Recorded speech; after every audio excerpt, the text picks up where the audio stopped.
सहयोग करेंगे, बड़े हो जाते। आप भारतीय जनता पार्टी को रोकता है? हमने एक चीज पहले कहा था कि हम निष्पक्ष से बात करेंगे। नहीं, आप भारतीय जनता पार्टी को रोकता है? नहीं, कुछ ऐसी जानकारी मिली है।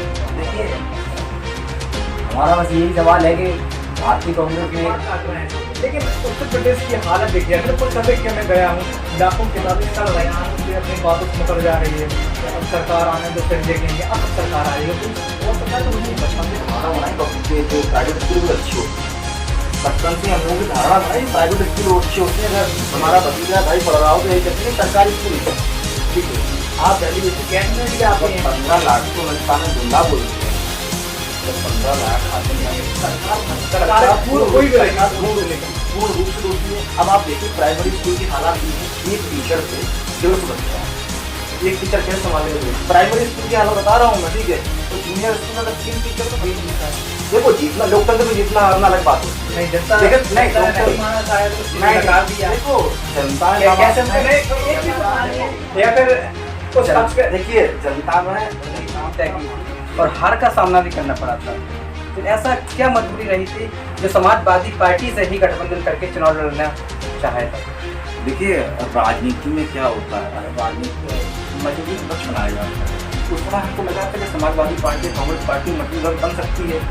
2017 में समाजवादी पार्टी बने जैसा विशेष की सेक्रेटरी बने हुए परिवारवाद किस पार्टी में है? परिवारवाद गलत है, सारी पार्टी के लिए गलत है, अच्छा है सारी पार्टी के लिए अच्छा है। तो समाजवादी पार्टी की हो, चाहे राजद का हो, चाहे कांग्रेस का हो, परिवार। और रही बात चुनाव से भाजपा धर्म और जाति की राजनीति होती है और शायद ये धर्म और जाति की बात की राजनीति टिके हुए हैं। देखिए कोई भी कानून होता है मुसलमानों को आगे राजनीति कर रहे हैं। लेकिन आज का युवा पढ़ा लिखा युवा समझ चुका है कि धर्म और राजनीति की और जातिवाद की राजनीति कल की घटना बता रहा हूँ मैं समझिए।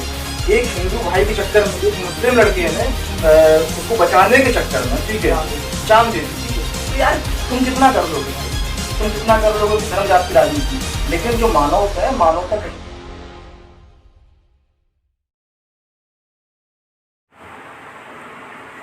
आज जी मॉर्निंग पर खास शो है और हमारे बीच आए हैं जो कि झांसी से जुड़े हुए हैं, कांग्रेस से जुड़े हुए हैं, जीशान रजा जी। कई सवालों के आज जवाब मिलेंगे आपको कांग्रेस से लेकर। छात्र संघ की राजनीति की शुरुआत करते हुए दिल्ली पहुंचे, लखनऊ पहुंचे, कई जगह के वो अभी प्रभारी है विश्वविद्यालय के। कई सवाल भी रहेंगे, कई चीज़ों की बात करेंगे। पहले हम यहाँ पहुँचा, यहाँ से शुरुआत करेंगे कि जी मॉर्निंग देने देंगे लोगों को। तो आप चाहे बैठ भी सकते हैं, नहीं तो आप खड़े खड़े जैसे चाहें वैसे बातचीत हो सकती है। बहुत बहुत स्वागत है आपका नशीम भाई और आपके दर्शकों को बहुत बहुत स्वागत है। बढ़िया स्टूडियो बनवाया, इसके लिए बहुत नेताओं के लिए बनवाया ना और खराब है कि नहीं VIP की व्यवस्थाएं हो। तो ये जवाब देने में कैमरा लेके आओ पास में, फिर ये बात कर लें। क्योंकि कसीम भी बैठे हुए हैं सामने, वो भी सवाल करेंगे और हमारे रविकांत जी बैठे हुए हैं, वो भी सवाल करेंगे।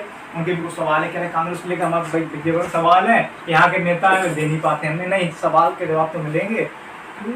जब जिस नेता ने या जिस छात्र ने छात्र राजनीति शुरुआत करी हो, आज प्रदेश के महासचिव से लेकर NS का है हाँ, उसकी राजनीति करी हो, साथ में विश्वविद्यालय में राजनीति करी, तो कहीं ना कहीं छोटे मोटे सवाल होंगे। पढ़े लिखे जब नेता सामने हो तो बड़ा मजा आता है। कई सवालों पर चर्चा होती है, लंबी चर्चा खिंच जाती है। अब चाय है नहीं, चाय पर चर्चा होती है, पानी में चर्चा जरूर हो सकती है यहाँ पे। तो पहले हम चाहेंगे, कसीम सामने बैठे हुए हैं तो शुरुआत उनसे करी जाएगी, क्योंकि हमारे सवाल तो बहुत कठिन होते हैं तो आराम से चलते रहते हैं। तो शुरुआत कसीम से, पहले कसीम का चेहरा दिखाया जाए तो उनसे सवाल पूछा जाए। सभी दर्शकों को हमारा बहुत बहुत नमस्कार। हमारा बस यही सवाल है कि भारतीय कांग्रेस में एक वो चल रही है स्थिति के सब नेता छोड़ के जा रहे हैं कांग्रेस। कारण क्या है कि जो नेता सब कांग्रेस छोड़ के जा रहे हैं? तो आपका सवाल है नेता जो कांग्रेस छोड़ के जा रहे हैं, क्या कारण है? तो यार एक आइए अब दिखाते हैं कि जवाब नेताजी का क्या रहता है। ऐसा ले आइए, दिखाइए। तो एक बेहतरीन सवाल ले जाता है, मेरे मन में भी आ रहा था। गुलाम नबी आज़ाद से लेकर कई ऐसे नेता थे जो पहले से गुट में छोड़ के जा रहे हैं, अब तो थमे हुए हैं क्योंकि भारत जोड़ो यात्रा तो शुरू हो गई है। क्या कारण बस रहता है कि जितने कांग्रेस के पुराने नेता हों या नए नेता जो जुड़े हों, ये छोड़ के जाने लगते हैं? ऐसा क्या लाभ मिल जाता है या लाभ नहीं मिल पाता है कि उन्होंने क्या हासिल कर लिया, उन्हें लगा कांग्रेस से हमारा भला नहीं हो पाएगा? किस कारण पर वो छोड़ के जा रहे हैं? देखिए क्या होता है कि नेताओं को छोड़ के जाना और नेताओं को पार्टी में रहना उनका व्यक्तिगत है, ठीक है, इसमें टीका टिप्पणी क्या ही होगा, सबकी एक अलग अलग महत्वाकांक्षा होती है, ठीक है। और रही बात गुलाम नबी आज़ाद जी की, तो गुलाम नबी आज़ाद के बारे में मैं ज़्यादा कुछ इसलिए नहीं कहूँगा कि वो इतनी हमारी उम्र भी नहीं है, जितनी साल उन्होंने लोकसभा में रहे, और ठीक है 50 साल उन्होंने कांग्रेस पार्टी को दिए, ठीक है, मुख्यमंत्री पद पर रहे हो, ठीक है। और रही बात छोड़ने और पकड़ने की, और देखिए भारतीय जनता पार्टी में जो पुराने अटल बिहारी वाजपेयी के टाइम के नेता थे यशवंत सिन्हा जी, वो भी छोड़ के चले गए, और शत्रुघ्न सिन्हा भी हैं, वो भी छोड़ गए। अरुण शौरी जी आज भी तमाम टाइम्स ऑफ इंडिया में, द हिंदू में आर्टिकल लिखते रहते हैं, ठीक है। तो छोड़ना पकड़ना ये नेताओं की व्यक्तिगत है, किसको क्या बेनिफिट मिल रहा है, किसको नीति से डर है, किसको सीबीआई से डर है, ठीक है।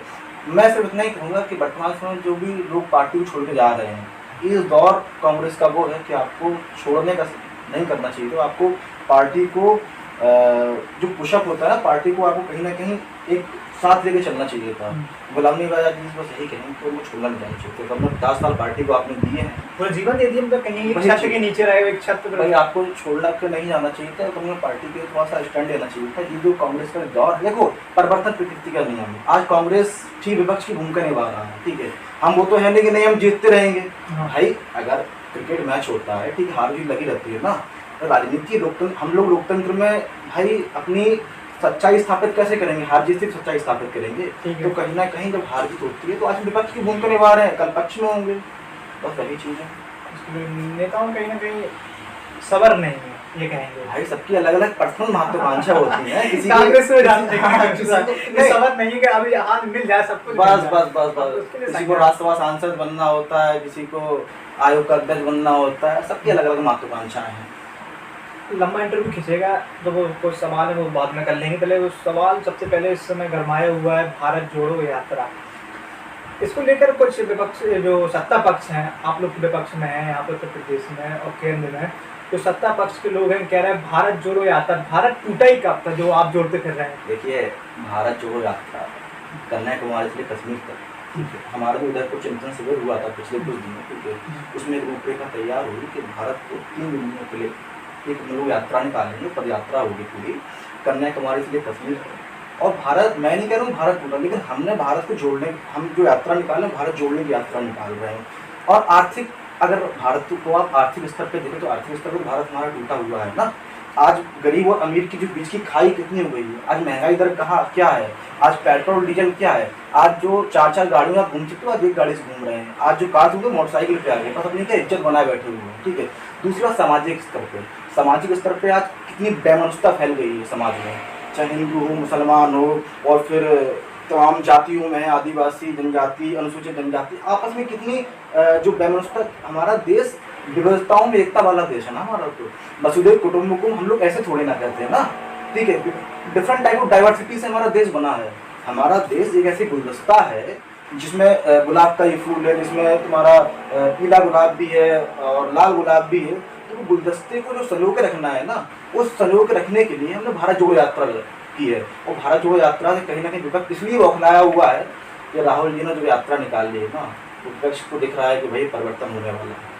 कहीं ना कहीं यात्रा पहले भी निकलती गई हैं, तो राहुल जी को भी एक चीज़ लग रहा होगा, छोटे छोटे आंदोलन उन्होंने किए और साथ में कई ऐसे मुद्दे थे जिसको लेकर उन्होंने खूब राजनीति कहें या फिर जनता के हित की बात कहें खूब करी है। उन्हें नहीं लग रहा था कि इन मुद्दों से अब मतलब एकजुट हो पाएंगे, तो इसलिए इस यात्रा की शुरुआत की है कि अब जो देश के लोग भी साथ आएंगे, जिनको ये लग रहा है कहीं ना कहीं महंगाई बढ़ गई है या देश में देखा जा रहा है भाईचारा खत्म हो रहा है, ऐसे कई मुद्दे हैं, अब गिनवाएंगे तो शायद शाम हो जाएगी नहीं आराम से, मतलब ऐसे कई मुद्दे उसको लेकर उन्होंने इस यात्रा पर सोचा, पहले चिंतन भी किया होगा, जैसे आप बताए कौन सी चिंतन से उसमें भी इस बात को रखा गया होगा कि कहीं ना कहीं बड़ा करना चाहिए, एकदम से ब्लास्ट रहा हो कि देश में एक तरफा लहर से चल जाए। देखिए 2 बात, पहली बात तो ये है कि हमारी जो पार्टी है उसमें बहुत अच्छा लोकतंत्र है, और जो मुद्दे होते हैं सिर्फ राहुल जी नहीं, पूरी कांग्रेस वर्किंग कमेटी का जो ड्राफ्ट बनता है, वो ड्राफ्ट के आधार पे जो इशूज होते हैं उस पर हम लोग राय करते हैं, ठीक है। तो उदयपुर चिंतन शिविर कम से कम 400 जो प्रतिनिधि थे, बड़े बड़े लीडर्स थे, उसमें स्टूडेंट्स भी थे, स्टूडेंट के जो प्रतिनिधि थे वो भी थे। तो हम लोगों को उदयपुर चिंतन शिविर के बाद 3 दिन चिंतन शिविर करने के बाद ये हुआ, चिंतन मंथन हुआ कि कांग्रेस पार्टी को क्या करना चाहिए, और कांग्रेस पार्टी विपक्ष की भूमिका तो मजबूती साथ लड़ाई लड़ गई। आप तुम देखो भारत जोड़ो यात्रा के 3 दिन पहले 4 तारीख में रामलीला मैदान में कितनी बड़ी महंगाई को लेकर रैली की थी, ठीक है। तो कहीं ना कहीं इससे दिख रहा है आपको कि हम देश में कह रहे हैं कि भाई आप अडानी को बढ़ा रहे हैं, लेकिन हम देश के साथ खड़े हैं। एक चीज़ याद आ गई, आपने रैली की बात कही, कितनी बड़ी रैली हुई, लाखों की संख्या इकट्ठी हुई, बड़े बड़े नेता है, पूरी मीडिया हो या नेता हो, कुछ नहीं दिखा उन्हें। लीटर किलो को एक जो वीडियो है उस पर पीछे पड़ गए उन्होंने। हमने ये चीज़ देखी, पूरी मीडिया ने ये चीज़ नहीं दिखा पाई कि भाई इतनी बड़ी रैली हुई है, लाखों लोग आए हैं, उसको दिखा दें कभी, तो लास्ट में दिखा दें कि ये एक उनसे गलती हो गई या जल्दबाजी में एक बयान निकला लीटर किलो में, लेकिन ये चीज़ नहीं दिखाई गई। यही बात तो उनसे उनको दिखेगी जो उनको 12वीं के बाद इंटर करना होती है। जो मिस्ता का बयान था कि 12वीं में इंटर करेगा। देखिए आपका एक जो मीमेज बन रहा है या मीम बन रहे हैं, ठीक है, डजंट मैटर, ठीक है। चीज़ें क्या होती है, आदमी और इंसान बोल क्या रहा है, लड़ाई क्या लड़ रहा है, ठीक है। अब मेम बना के 2 मिनट हंस लेंगे, उससे फैक्ट पैदा होगा, बताइए ना। कहीं ना कहीं क्या मोदी जी के बयानों में जवान से की, और राहुल जी तुरंत क्लियर किया, वो लीटर पढ़ रहे थे, लीटर पढ़ लेकिन उसको केजी का एकदम से कई शब्द पढ़ रहे तो शायद बाई मिस्टेक रहा होगा, तो उसको लेकर उन्होंने एक चीज़ पकड़ लिया। और भारत जोड़ो यात्रा में वो अभी आप लोग देखो सोशल मीडिया वो 41,000 बनिया कुछ टी-शर्ट देखो, टी-शर्ट लेकर बड़ा बवाल मचाए हुए हैं। भारतीय जनता अब ये पूछेंगे जरूर किसी भैया भारतीय जनता पार्टी पे बहुत बुरी तिलमिलाई हुई है। आज चौथा दिन है भारत जोड़ो यात्रा का, ठीक है, और भारतीय जनता पार्टी इतनी तिलमिलाई हुई कि उन्हें कुछ ना कुछ सवाल है। हमने तो नहीं पूछा है कि मोदी जी का सूट होता है वो कितने लाख का होता है, हमने तो नहीं पूछा कि मोदी का चश्मा होता है कितने लाख का होता है, हमने तो नहीं पूछा अमित शाह का जो मफलर होता है वो बरबरी का कितने लाख का होता है, ठीक है। तो आप टी-शर्ट के दाम और टी-शर्ट के दाम के हम कौन से पीएम, हम राहुल जी कौन चंदे के पैसे से टी-शर्ट खरीद रहे हैं, पीएम केयर के फंड से टी-शर्ट खरीद रहे हैं, ठीक है। ये सब तो सवाल उनके क्या है। सोशल मीडिया पर पोस्ट डाल सबसे लाइक शेयर सबसे ज्यादा उन्हीं पक्ष में आए हैं, राहुल जी के। भारतीय जनता पार्टी के काम पे दुष्प्रचार करना है, और इस समय पूरी देश की जनता समझ चुकी है कि हमको क्या करना। यूथ जोड़ रहा है, यूथ आप देखो भारत जोड़ो यात्रा को आप देखिएगा, यूथ बल्क में यूथ जोड़ रहा है, बल्क में यूथ, क्योंकि यूथ को अब कहीं ना कहीं होप है, राहुल जी में होप है। चलो अब सवाल तो हमारा हो गया, फिर हम और सवाल करेंगे। अब रवि कांत जी बैठे हैं बहुत से, रवि कांत की तरफ पे अब चाहे कैमरा घुमाएं और उनसे सवाल लेकर आए, आखिर क्या उनके मन में क्या वो पूछना चाहते थे। बुंदेलखंड में रोजगार को लेकर बड़ी समस्या है युवा पीढ़ी के लिए, उस पर आप नेताजी क्या कहना चाहेंगे? देखिए बुंदेलखंड की अगर बात करें, एक बहुत अच्छा क्वेश्चन किया है आपने। और उत्तर प्रदेश का यहाँ पिछड़ा क्षेत्र माना जाता है बुंदेलखंड, जहाँ सिर्फ और सिर्फ बुंदेलखंड को दूसरा घोषा गया है, ठीक है। आप खनन के नाम पे जितने भी नेता आए हैं वो खासतौर पर बुंदेलखंड को रीजनल पार्टी ने लूटा घोषा, चाहे वो भारतीय बसपा सरकार हो या समाजवादी पार्टी की सरकार हो, ठीक है। इन्होंने बुंदेलखंड के नाम पे तो सरकारें बनाई हैं, ठीक है, लेकिन बुंदेलखंड को दिया आज तक कुछ नहीं। बुंदेलखंड का जो सबसे ज़्यादा पलायन ऐसी बुंदेलखंड का जो युवा है, आज जो युवा है बुंदेलखंड का वो दिल्ली भागता है, गुजरात भागता है। क्यों भागता है? 5-5 हज़ार 8-10 हज़ार रुपये नौकरी करने के लिए भागता है। सबसे पहले बुंदेलखंड के लिए सेंट्रल गवर्नमेंट को, और अब तो यार भारतीय जनता पार्टी की सरकार है, सेंट्रल गवर्नमेंट में भी उनकी है, वो स्टेट में भी उनकी, तो उनको बुंदेलखंड के रोजगार के लिए यहाँ कम से कम इंडस्ट्रीज लाना चाहिए, बड़े बड़े इंडस्ट्रीज होगा, ठीक है, कहीं ना कहीं बड़ी बड़ी इंफ्रास्ट्रक्चर आए, जब बुंदेलखंड के छात्र लोगों को रोजगार मिलेगा, और ये करना चाहिए, ठीक है। और बुंदेलखंड तो मैं तो भर के दिया भारतीय जनता पार्टी को, भारतीय जनता पार्टी को करना चाहिए, लेकिन भारतीय जनता पार्टी करना नहीं चाहती। बीजेपी ने एक चीज़ देखी, रिपीट केंद्र राज में फिर रिपीट, इन्हीं मुद्दों को लेकर बुंदेलखंड को या राज्य बनाने को लेकर बड़ा गरमाई रही, बड़ी राजनीति करी है। उसके बाद भी अपने बयानों से, अपनी बातों से मुकर जा रही है कि अब सरकार आने दो फिर देखेंगे। अब सरकार आ जाएगी, कोई और सरकार बनती है जब राज्य में भी आप ही हैं, केंद्र में भी आप ही हैं। 15 लाख को मिस्ता ने जुमला बोल दिया, जब 15 लाख खाते में आएंगे उसको मिस्ता ने जुमला बोल दिया। और आप बहुत दूर से नहीं है, उमा भारती चुनाव लड़ी 2014 में, उमा भारती जी का खासतौर पर बयान थे कि झांसी में सांसद होंगे, तुम्हें केंद्र में आवाज करूँगी, बुंदेलखंड को अलग पृथक राज्य बनाएंगे। ये तो मैं भाजपा के हर नेता ने कहा, कई नेता के बाद आप बुंदेलखंड की बात आती है तो बुंदेलखंड यूपी जुड़ा हुआ, मध्य प्रदेश जुड़ा हुआ। मध्य प्रदेश में भी आपकी भारतीय जनता पार्टी की सरकार है, उत्तर प्रदेश में आपकी भारतीय जनता पार्टी की सरकार है, और केंद्र में भी आपकी भारतीय जनता पार्टी की सरकार है। तो कहीं ना कहीं राज्य अलग करना चाहिए ना। नेताजी एक क्वेश्चन और है हमारा कि नई युवा पीढ़ी जो शिक्षा के क्षेत्र में जाने की वजह वो राजनीति की ओर भाग दौड़ रही है, इस पे लेके आप क्या विचार? देखो और राजनीति के बाद एक और सवाल है वो बुंदेलखंड वाला, उसको भी इनका नहीं, पहले इनका जवाब दे दीजिए। देखो सबसे पहली बात, मैं बराबर, देखो मैं किसी को गाइडेंस देने वाला कोई नहीं होती हूँ, ठीक है। मैं सिर्फ कह सकता हूँ, ठीक है, कैसा करना चाहिए। युवा पीढ़ी को राजनीति में भागीदारी लेना चाहिए। कहीं ना कहीं जो एजुकेटेड लोग हैं वो पॉलिटिक्स में जाएंगे तो हमारा देश और राष्ट्र निर्माण में काम करेंगे, ठीक है। और कहीं ना कहीं जो यूथ को ना वो पॉलिटिक्स में इंटरेस्ट लेना चाहिए। अभी क्या होता है ना, आज यूथ से बात करो पॉलिटिक्स, अच्छी चीज़, ये तो बहुत गलत है। पॉलिटिक्स को मतलब पॉलिटिक्स इतना गंदा बना दिया उनको, उनकी मेंटलिटी इतनी बढ़ गई पॉलिटिक्स को लेकर कि नहीं यार मैं पॉलिटिक्स में नहीं। तो अब क्या है ना, यूथ सोशल मीडिया के बाद और जब यूथ इतना एजुकेटेड हुआ है, ठीक है, तो कम से कम पॉलिटिक्स में जा रहा है और अच्छी बात है, पॉलिटिक्स में यूथ को जाना चाहिए।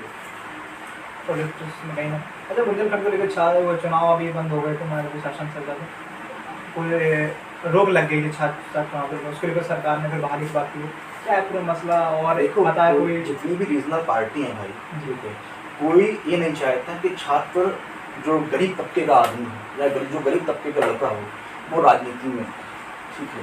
सारे जो बड़े बड़े मठाधीश, जो सारे बड़े बड़े लीडर होते हैं वो चाहते हैं कि हमारा बच्चा, ठीक है, वो राजनीति में जाए। आज हम सांसद विधायक मंत्री हैं तो कल के दिन हमारा बच्चा सांसद विधायक मंत्री बने।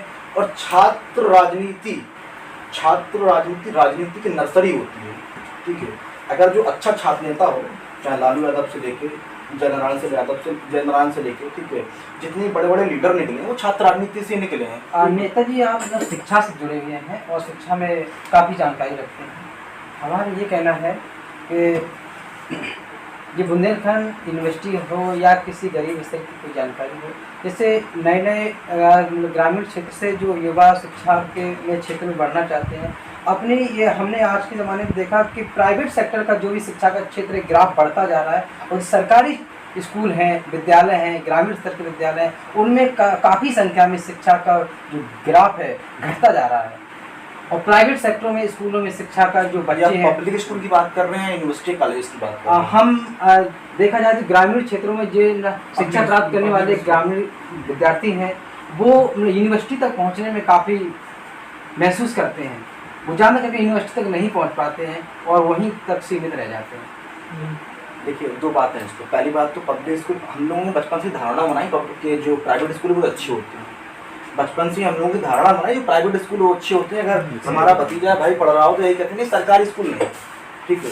आप दिल्ली जैसे सरकारी स्कूल देखिएगा, ठीक है। नहीं तो ये चीज़ आपने सही कही है कि हम लोग धारणा बनाए, मेंटलिटी आपकी बात काट रहे हैं। लेकिन उत्तर प्रदेश की हालत देखिए, मैंने खुद सर्वे किया, मैं गया हूँ, लाखों किताबें सड़ रही हैं, तो कहीं ना कहीं तो सरकार दोषी नहीं है इसमें। सरकार पूर्ण रूप से दोषी है। अब आप देखिए प्राइमरी स्कूल की हालत ये है, एक टीचर पे 150 बच्चा है, एक टीचर कैसे संभालेगा? प्राइमरी स्कूल की हालत बता रहा हूँ मैं, ठीक है। और जूनियर स्कूल में अगर 3 टीचर है तो बच्चा 600 है यार। टीचर कैसे संभालेगा? आपको देखेगा ना, तो टीचरों को नियुक्ति करना चाहिए इनको।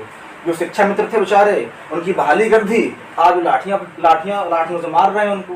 और अगर विश्वविद्यालय की तो खासतौर बुंदेलखंड की बात करें तो इससे ना हमारा मन बड़ा छूट जाता है कि खासतौर विश्वविद्यालय की बात करें तो बुंदेलखंड विश्वविद्यालय, पहली बात तो बुंदेलखंड बहुत बड़ा रीजन है, ठीक है। और सबसे अति पिछड़े लोग रहते हैं बुंदेलखंड में।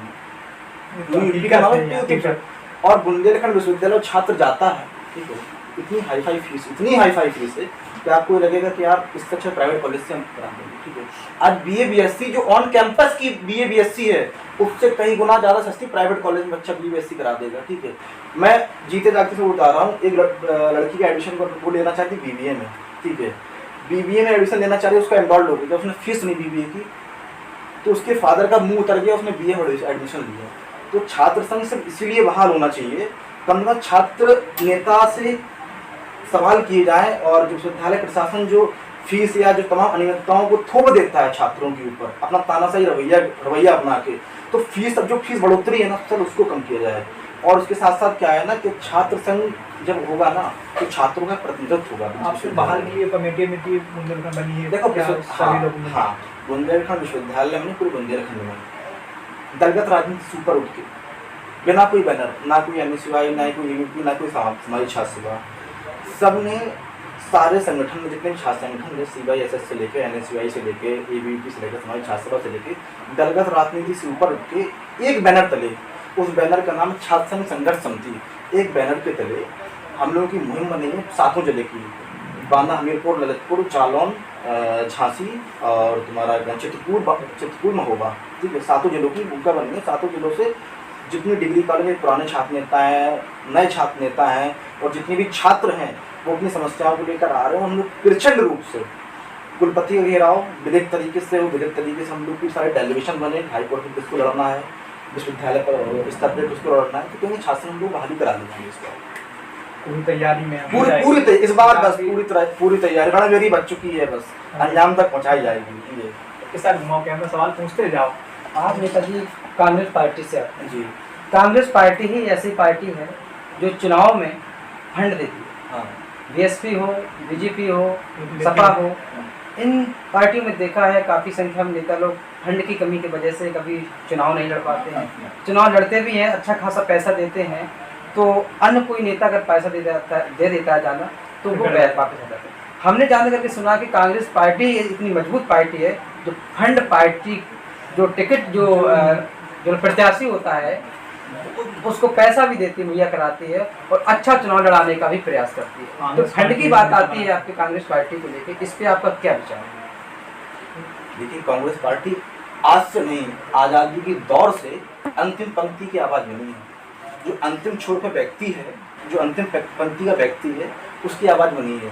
हमारे कुछ प्रत्याशी ऐसे होते हैं जिनके पास पैसा नहीं होता फंड चुनाव लड़ने के लिए, तो कांग्रेस पार्टी फंड मुहैया कराती है। और हम तो कहते हैं हर पार्टी को कराना चाहिए। अगर प्रत्याशी के ऊपर प्रत्याशी का पैसा नहीं है, पर्चा भरने के लिए पैसा नहीं है, तो पार्टी फंड देगी, भाई आप चुनाव लड़ो। तो कांग्रेस पार्टी अंतिम पंक्ति की आवाज़ है, अंतिम पंक्ति में जो बैठा जो व्यक्ति है उसकी आवाज़ है, कहीं ना कहीं इसलिए पार्टी फंड देती है। कांग्रेस पार्टी लेकर कई चीज़ें हमने देखी यहाँ पर। ऐसे आपके भारत जोड़ो यात्रा निकल रही है, इसको भी लेकर यहाँ के लोग ज़्यादा उत्साहित नहीं दिख रहा है, पार्टी के नेता हों। ये यात्रा कहाँ जाकर मिलेगी, या फिर लोगों ने ऐसा कोई बैनर पोस्टर नहीं दर्शाए कि आप लोग यहाँ से जुड़ी यात्राएं आने के लिए, कुछ ऐसा दिख नहीं रहा है। नहीं, आप अगर भारत जोड़ो यात्रा का ट्विटर भी हैंडल भी है और इंस्टाग्राम पेज भी है। नहीं, जनपद जालून की बात करेंगे हम, जनपद जालून की। आज जनपद में तो VIP हम कहेंगे, वहाँ चल रही व्यवस्था है, लेकिन इस जनपद की बात करेंगे, हम बैठे हैं वहाँ बात करना। 4 तारीख को एक सर्वधर्म संभाव भी हुआ था, ठीक है, अगर आपको कांग्रेस कार्यालय में ही सर्वधर्म संभाव हुआ था, ठीक है। उस सर्वधर्म संभाव बताया कि भारत जोड़ो यात्रा एक कहीं ना कहीं सामाजिक, आर्थिक और जो ताना माना देश का टूट चुका है उसको जोड़ने का कार्य कर रही है, ठीक है। और रही बात कहाँ से कहाँ तक की है कि कन्याकुमारी से लेकर श्रीनगर तक यात्रा चलेगी, ठीक है। और यात्रा लगभग 150 दिन की यात्रा है और सारे छोटे से छोटे यूथ हो, महिलाएं हों, छात्राएं हों और जो बेरोजगार हों और तमाम जो छोटे से छोटे बड़े से बड़े नेताओं जोड़ने का लोगों को जोड़ने का काम करेगी। यहाँ पर क्या तैयारी चल रही है, यहाँ के लोग कैसे जोड़े हैं, कैसे जोड़ पाएंगे, यात्रा कैसे निकलेगी? नहीं, आप तो ऑनलाइन उसके भारत जोड़ो यात्रा के लिए ऑनलाइन आप रजिस्टर्ड हो जाइए, ठीक है, और आप भारत यात्री बन सकते हैं, बन सकते हैं। यहाँ की तैयारियाँ चल रही हैं। हाँ, झांसी की तैयारी कैसे आप लोग जो आपका संगठन है कैसे पहुँचे, क्या करेगा? देखो क्या है ना कि जो भी यात्री पूरी यात्रा करना चाहता है वो तो कन्याकुमारी पहुंच गया है, ठीक है। तो जो यात्री 20 से जुड़ना चाहता है, 1 दिन का भी यात्री है, 4 दिन का भी यात्री है, 10 दिन का भी यात्री है, तो क्या है 150 दिन यात्रा चल रहा है।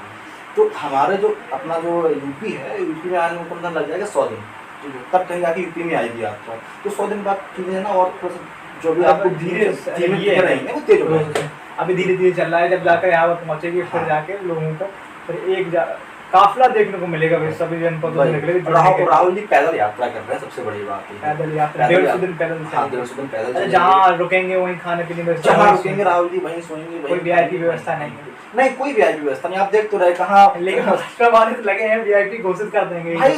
भारतीय जनता पार्टी का काम ही दुष्प्रचार करना है और राहुल जी की नीतियों से भारतीय जनता पार्टी डर चुकी है। राहुल जी की जो भारत जोड़ो यात्रा निकली है वो डरी सहमी हुई है, ठीक है। और बिहार की सरकार गिरी गई है तो एकदम आप समझ रहे हैं ना कि कितनी तिलमिलाई हुई है भारतीय जनता पार्टी।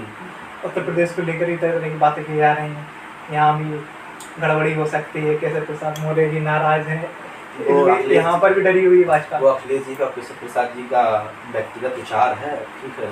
अगर हो तो परिवर्तन होना चाहिए, हम तो कहते हैं कि भाई आप भी उस तरफ है, वही कोई भी हो, लेकिन भाजपा सरकार जाना चाहिए। नहीं, भारतीय जनता पार्टी की सरकार जाना इसलिए चाहिए कि तमाम जो अनियमितताएं हैं, चाहे बेरोजगारी हो, अनएम्प्लॉयमेंट हो, ठीक है, महंगाई हो, ठीक है, कोई काम नहीं किया है। तो आज नहीं, भाजपा ने अच्छा कुछ काम ऐसे किए, हमने इसमें कहेंगे कि भाजपा हम पहले पत्रकार हैं, चाटुकार नहीं, निष्पक्ष बात करें, कुछ काम ऐसे किए हैं जिसकी तारीफ होनी चाहिए। जैसे हम लोग देखते हैं एक आवास हो, शौचालय, माना कि जनपद स्तर पर भ्रष्टाचारी खूब हुई है, लेकिन आज भी गरीबों को आवास मिले हैं, शौचालय मिले हैं। कानून व्यवस्था की बात करें, सुनवाई पहले थाने में जाकर भगा दिया जाता है, अगर आज भगाया जाता है, अगर ट्विटर पे आप शिकायत कर दो या किसी बड़े अधिकारी से करो, तुरंत कार्रवाई होती है, मजबूरी हो जाती है, या खुद सूबे के मुखिया ही हो गया, अगर थोड़ी जानकारी हो तुरंत बड़ी कार्रवाई करना है, इसमें कोई बच नहीं रहा।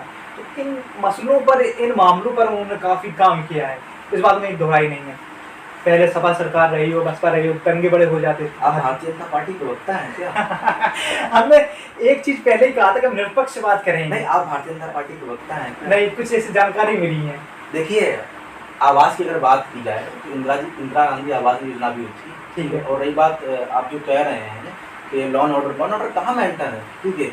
आज रक्षक के भक्षक बने हुए हैं, कितना जंगलात, कितना बलात्कार हुए हैं, कितनी आयतन घटनाएं हो रही हैं, क्या हुआ है? सोशल मीडिया की अगर होती तो ये पहले चीजें थी, हाँ। लेकिन सोशल मीडिया इतनी एक्टिविटी नहीं थी, इतने पहले ये चीज हकीकत है। क्या पहले लड़की को, बलात्कार पीड़िता को, ठीक है, जिंदा पेट्रोल डाल जला दिया जाता था, उनके घर वालों को बंधक बना दिया जाता था? आप बताइए, कहीं फैल है, कहीं सही है। तो एक तरफा विरोध जैसी घटना, जो सिटिंग एमएलए रहे भारतीय जनता पार्टी के, कुलदीप सेंगर, उनको बचाने का योगी आदित्यनाथ ने क्या काम नहीं किया, भारतीय जनता पार्टी ने क्या काम नहीं किया, आप बताइए। तो यहाँ पर कमजोर हमारी पार्टी ने उस पीड़िता को हमारी पार्टी ने टिकट दिया है, फिर भी नहीं जीत पाए। देखो, जीतना लोकतंत्र में जीतना हारना अलग बात होती है। नहीं, जनता लेकिन नहीं माना, शायद उस चीज को नकार दिया। देखो, जनता ने कैसे कोई एक चीज मानिए आप, या जनता को अपने साथ मानिए, या फिर उस पक्ष के। देखिए, जनता का मानना ना मानना अलग मैटर, जनता ने नकार दिया, लेकिन ये बात लोकतंत्र में आप अगर जिंदा है, जिंदा आना जरूरी है, ठीक है। जिंदा है, आवाज उठाइए, आवाज जब माने जाएंगे जबकि आवाज उठाएंगे। लेकिन कुछ चीजों पर जनता नकार रही है, तो क्या कारण है? देखो, जनता है हमारी, जहाँ पर किसान क्षेत्र का व्यक्ति इतना सीधा है कि भारतीय जनता पार्टी ने दुष्प्रचार करके साथ चुनाव में क्या धांधली नहीं की, आपको पता है ना। 50-50 की शीशियाँ, मैं बहुत प्रैक्टिकल बात करता हूँ, 50-50 की शीशियों को दारू के गुटकों में वोट खरीदे गए, ठीक है। और राशन के नाम पे जो राशन आज से मिल रहा है भाई, उत्तर प्रदेश में या देश में राशन आज से थोड़ा मिल रहा है, ठीक है। जो भारतीय जनता पार्टी के नेता वो राशन खा के बड़े हुए हैं, ठीक है। राशन तो कांग्रेस पार्टी के हमारे से मिल रहा है, ठीक है। लेकिन कांग्रेस पार्टी ने तो नहीं कहा था कि भाई झोला पे या बैग पे या पॉली बैग पे प्रधानमंत्री या मुख्यमंत्री की फोटो छपवा के राशन दिया जाए। आपकी बात मान लेते हैं, आपने राशन शुरू करवाया, आपने आवास शुरू करवाया, ये हकीकत है, आमदनी कर रहे हैं भाजपा के, आप लोग रखा क्यों नहीं पाते सरकार? देखिए, फिर वही बात, परिवर्तन प्रकृति का नियम है। आप जवान है जी, जवान रहेंगे, आप नहीं रहेंगे, बूढ़े रहेंगे, बूढ़े हो जाएंगे ना। तो वही जी, परिवर्तन प्रकृति का नियम है। कहाँ 2 सीट से भारतीय जनता पार्टी 2 सीट से आज प्रचंड बहुमत में है। आज कांग्रेस पार्टी की भाई इतनी नदारत नहीं हुई। भाजपा मैंने एक सपा वाले नेताओं ने कुछ एक बार पता किसका मैं बयान देख रहा था, भूल गया शायद नेता, उन्होंने कहा कि भाजपा को सरकार में लाने का काम कांग्रेस का है। समाजवादी पार्टी कह रही थी। हाँ, वो कैसे है वो बता दीजिएगा। बताओ, उसी ने सब खड़ा किया कांग्रेस को, या कांग्रेस बनाई, या पक्ष में था, विपक्ष में, ये तो हम नहीं कह सकते। लेकिन देखो, विपक्ष में सिर्फ उस समय भाजपा थी, सत्ता में आप थे, उसके बाद आप विपक्ष में पहुंच जाते, सत्ता पहुंच जाते। देखिए, इस बात से मैं 2 राय बिल्कुल रखूंगा कि सेंट्रल पार्टी जो है, तीसरी पार्टी 2 ही है, एक कांग्रेस पार्टी है, भारतीय जनता पार्टी है। और समाजवादी पार्टी का कोई नेता बोल दिया है कि कांग्रेस पार्टी भारतीय जनता पार्टी को लाई है, तो ये उनकी पता नहीं वो कहाँ से चीज़ों को अपने दिमाग से, उनका व्यक्तिगत विचार हुआ है, ठीक है। लेकिन आप खुद समझ सकते हैं कि मुझे तो ऐसा नहीं लगता है। आप तो पढ़े लिखे हैं, प्रबुद्ध पत्रकार हैं आप। एक और सवाल आपने केंद्रीय पार्टी वाली बात की है, तो मतलब कांग्रेस और बीजेपी वाली बात की है, तो आपकी कांग्रेस पार्टी कुछ समय पहले सपा से गठबंधन करके उत्तर प्रदेश में चुनाव लड़ने की रणनीति भी तय की थी और हार का सामना भी करना पड़ा था। तो ऐसा क्या मजबूरी रही थी जो समाजवादी पार्टी से ही गठबंधन करके चुनाव लड़ना चाहे था? देखिए, राजनीति में क्या होता है, राजनीति में एक मजबूत विपक्ष बनाया जाता है। उस समय हमको लगा था कि समाजवादी पार्टी, कांग्रेस पार्टी मजबूत विपक्ष बन सकती है 2017 में, तो प्रयोग हुआ, लेकिन जो प्रयोग पूरा असफल रहा है हमारा, ठीक है। और हम तो चाहते हैं कि विपक्ष एक मजबूत आवाज़ बने, ठीक है। उसमें समाजवादी पार्टी भी उतना योगदान दे, बहुजन समाजवादी पार्टी भी योगदान दे, राजद भी दे और जदयू भी दे। तमाम जो विपक्ष जो है ना, जो विपक्ष आज हमारे देश की युवाओं की, छात्रों की, नौजवानों की, गरीबों की, मजलूमों की आवाज़ बन रहा है, उस आवाज़ को विपक्ष के लामबंद तरीके से बन के काम करे, तो तभी कहीं ना कहीं 2024 में परिवर्तन होगा और कहीं ना कहीं भारतीय जनता पार्टी सरकार चली जाएगी। अच्छा नेताजी, एक और सवाल रहेगा हमारा, आपके पार्टी में युवा एक मतलब शिक्षा के क्षेत्र में जो अच्छी ज्योति जलाई उनने और अच्छे आंदोलन का सामना किया, और सोशल मीडिया पे तो उनके लाखों करोड़ों फैन हैं। उनका नाम है कन्हैया कुमार जी। ऐसा उनको क्या लगा आपके पार्टी में, जो कांग्रेस पार्टी ज्वाइन करने के बाद उनकी युवाओं की संख्या आपकी पार्टी में कितनी हद तक बढ़ी, इसको लेके आपके विचार? देखिए, अब कन्हैया कुमार जी के विचार, कन्हैया कुमार जी आज से विपक्ष की राजनीति वो बहुत पहले से कर रहे हैं और कहीं ना कहीं छात्रों, युवाओं की और गरीब तबके की आवाज़ उन्होंने उठाई है। वो JNU के शासन के अध्यक्ष भी रहे हैं और बढ़िया बोलते हैं, बहुत बढ़िया बोलते हैं, ठीक है। और उसके साथ साथ क्या, कन्हैया कुमार जैसे लोग, जिग्नेश मेहमान जैसे लोगों को कांग्रेस पार्टी में आना चाहिए, आना चाहिए, आ ही गए हैं। अगर राहुल जी को पसंद है, राहुल जी की नीतियाँ उनको पसंद नहीं, वो आए। और कहीं ना कहीं बड़ा यूथ है वो कन्हैया कुमार जी, जिग्नेश मेहमानी जी, राहुल जी, नाग प्रताप गढ़ी जी को देख के कहीं ना कहीं यूथ जुड़ रहा है। और कन्हैया कुमार जी को लगा कि जो देखो राजनीति में क्या होता है, आइडियोलॉजिकल राजनीति होती है। अगर कांग्रेस पार्टी तो गांधी और नेहरू की जो आइडियोलॉजी है, उस मौलाना आज़ाद की जो आइडियोलॉजी है, वो आइडियोलॉजी से बिलोंग करते हैं, ठीक है। वो आइडियोलॉजी का आदमी जाहिर सी बात है अपनी आइडियोलॉजी विचारधारा वाली पार्टी में आएगा, तो उनको कांग्रेस पार्टी लगी, कांग्रेस पार्टी के हाथ मजबूत किए उन्होंने कहीं ना कहीं है। चलो, आगे की आपकी क्या तैयारी चल रही है, जो आपने राजनीतिक शासन की बहुत अच्छी कर ली है, और आगे क्या विचारधारा है, आगे क्या जाने की उम्मीद है, आगे बढ़ने की? हाँ, देखिए, राजनीति में क्या होता है, पार्टी जो भी हमको महत्वपूर्ण भूमिका दे रही है, वो अपने मन से, अपने तन से, अपने धन से, ठीक है, उसकी निभा रहे हैं, ठीक है।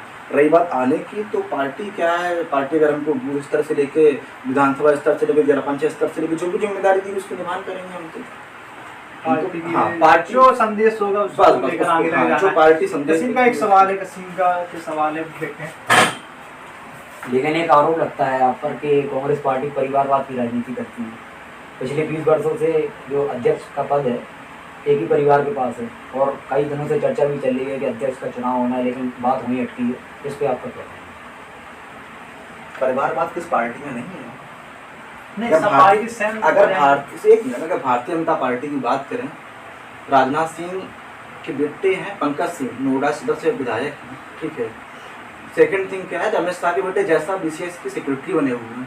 परिवारवाद किस पार्टी में नहीं है। अगर परिवारवाद गलत है, सारी पार्टी के लिए गलत है, और अच्छा है, सारी पार्टी के लिए अच्छा है, चाहे वो समाजवादी पार्टी की हो, चाहे राजद का हो, चाहे कांग्रेस का हो, परिवार। और रही बात चुनाव की, मैं आपको बता दे रहा हूँ कि कांग्रेस में चुनाव होता था, चुनाव होता है, चुनाव होता रहेगा, ठीक है। राष्ट्रीय अध्यक्ष के लिए सितंबर के लास्ट वीक में, अक्टूबर में, ठीक है, चुनाव होना तय है, राष्ट्रीय अध्यक्ष का चुनाव हो जाएगा। कहीं ना कहीं जो पार्टी कांग्रेस की जो चीज़ें रही हैं, कांग्रेस ने जो मजबूती दी है, शायद अभी तक कोई पार्टी नहीं दे पाई हो, ये तो हकीकत है इसमें। तो कहीं ना कहीं कांग्रेस को लेकर ये यात्रा भी निकाली जा रही है, तो सत्ता में लाने के लिए कई चीज़ों में सवाल किए जाएंगे, आगे भी इस पर चर्चा होती रहेगी, इन चीज़ों में चर्चा होगी, इस चीज़ों पर। एक सवाल मेरे मन में पहले से भी था, तो शायद आपको एक चीज़ इसी से याद आ गया, तो लिख लिया था उसको, हम सोचा हमने इस पर बात करेंगे। लोकतंत्र, हाँ, लोकतंत्र की कांग्रेस ने शुरुआत से बात की है, जब से विपक्ष में आई अभी तक बात करते रही है। लोकतंत्र खतरे में, लोकतंत्र खतरे में। और भाजपा के जब विपक्ष में तभी कहते लोकतंत्र बचाने के लिए हमें चुनिए, तो लोकतंत्र को बचाने के लिए क्या कर रहे हैं आप? आज कैसे लोकतंत्र खतरे में है? कई सवाल, एक सवाल में कई सवाल हो जाते हैं। लोकतंत्र जाहिर सी बात है खतरे में। कैसे आपकी आवाज़ को दबाने का कार्य अगर किया जा रहा है, ठीक है, अगर छात्रों की प्रतिनिधित्व करके छात्रों की आवाज़ हम बनाते हैं, तो हमारे को मुकदमे जड़ दिए जाते हैं। आज आपके पत्रकार, आप तो पत्रकार हैं, पत्रकार आज एक आवाज़ उठाए, पत्रकारों 4 मुकदमे लगा के पत्रकारों जेल के अंदर डाल दिया जाएगा। तो ये लोकतंत्र का दमन ही तो हो रहा है, ये आपके अधिकारों का तो हनन हो रहा है ना।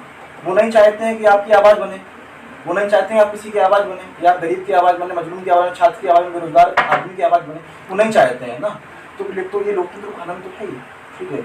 हमारे एक साथी हैं NSY के, ठीक है, उन्होंने मोदी जी बुंदेलखंड आ रहे थे, मोदी जी बुंदेलखंड आ रहे थे एक्सप्रेस वे का दौरा करने, उन्होंने सिर्फ मोदी जी को पोस्टर लगा के ये सवाल पूछ लिया कि जो आतंकी वारदात जयपुर में हुई है, ठीक है, राजस्थान में, उसका भी जो तालिब था, ठीक है, वो भी आपसे संपर्क थे, ठीक है, और जो लिट्टे का आरोपी निकला जम्मू कश्मीर, वो भी आपकी Bharatiya Janata party IT cell का प्रभारी था। तो उन्होंने ये पूछ लिया कि मोदी जी बुंदेलखंड तो आ रही है, बुंदेलखंड वासियों को ये बताइए रिश्ता क्या कहलाता है। 2 मुकदमे विदिन एक रात में दर्ज करके उन्हें जेल में डाल दिया है, आज तक जेल में है। भाजपा में धर्म और जातिवाद की राजनीति होती है और शायद ये धर्म और जातिवाद की राजनीति में टिके हुए हैं। देखिए, कोई भी कांड होता है मुसलमानों को आगे ले आइए, ये भारतीय जनता पार्टी कितनी में धर्म और जातिवाद की राजनीति कर ले, लेकिन आज का युवा, पढ़ा लिखा युवा समझ चुका है कि धर्म और राजनीति की और जातिवाद की राजनीति में कल पूरी घटना बता रहा हूँ मैं तुम्हें, ठीक है। एक हिंदू भाई के चक्कर में एक मुस्लिम लड़के ने उसको बचाने के चक्कर में, ठीक है, जान दे दी, ठीक है। तो यार तुम कितना कर लोगे भाई, तुम कितना कर लोगे कि धर्म जाति की राजनीति, लेकिन जो मानवता है, मानवता कहीं ना कहीं कायम रहेगी, ठीक है। आपसी जो प्रेम है, भाईचारा है, वो कभी खत्म नहीं होगा, ये बात मान ले भारतीय जनता पार्टी। नेताजी एक सवाल और रहेगा हमारा, अभी लोगों की चर्चा में रहता है, जब कांग्रेस पार्टी थी, जिस समय सत्ता में थी, उस समय की जो कार्यपालिका है, न्यायपालिका है, विधायिका है, उसी के संवैधानिक रूप से जो प्रक्रिया चल रही है अभी तक चल रही है। बट अभी देखा जाए कार्यपालिका, न्यायपालिका और विधायिका में कितना बड़ा कम्युनिकेशन या कितना बड़ा फर्क सामने निकल के आया है आपके विचारों से? स्वतंत्रता दिवस वाले दिन माननीय प्रधानमंत्री मोदी जी लाल किले की प्राचीर से नारी सशक्तिकरण की आवाज उठा रहे थे। जस्ट दूसरे दिन 16 अगस्त को गुजरात की हाईकोर्ट ने बलात्कार की पीड़िता के जो आरोपी थे उनको बरी कर दिया है। तो आप खुद देखिए कार्यपालिका और न्यायपालिका किस प्रकार काम कर रही है, ठीक है। तो आप खुद देख लीजिए ना। कई सवाल हो गए लास्ट करते हैं कई सवालों के साथ, कई कांग्रेस को लेकर, भारत जोड़ो यात्रा को लेकर सवाल थे, मैं सोचा कौन देगा, लेकिन एक मजबूत नेता से मैं बात पूछा में से, तो उन्होंने इन सवालों के जवाब दिए। वो लंबी चर्चा चल गई है, लंबा वीडियो, लेकिन इसमें कई विस्तार जानकारी है और कई चीज़ें हैं जो आपको एक खास बना सकती हैं। अगर आप कहीं इंटरव्यू देने जा रहे हैं या किसी पूछने जा रहे हैं या सवाल आपके मन में कांग्रेस से, तो पूरे हो सकते हैं। तो पहले ये बात शायद और देखते रहिए जी मॉर्निंग।